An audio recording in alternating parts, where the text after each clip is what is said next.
L'Ajuntament de Bolvir ha eliminat les barreres arquitectòniques de l'edifici de l'antiga rectoria de Talltorta, recentment museïtzada.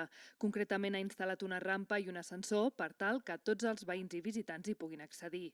El cost de l'actuació ha estat d'uns 100.000 euros, dels quals el consistori s'ha beneficiat d'un ajut de 40.000 euros dels fons europeus Next Generation, destinats a l'impuls i foment de l'accessibilitat als espais d'atenció ciutadana dels ens locals de Catalunya.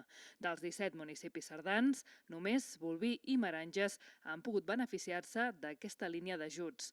Des del consistori de Bolvir veuen indispensable eliminar barreres arquitectòniques en espais públics per tal que tothom pugui beneficiar-se de l'oferta cultural del municipi. També han avançat que el nou centre d'interpretació de la rectoria obrirà ben aviat al públic. Recordem que l'equip de govern ha invertit uns 400.000 euros en rehabilitar aquest edifici situat just a tocar de l'església de Sant Climent. El 70% d'aquest import ha estat finançat pels fons europeus FEDER.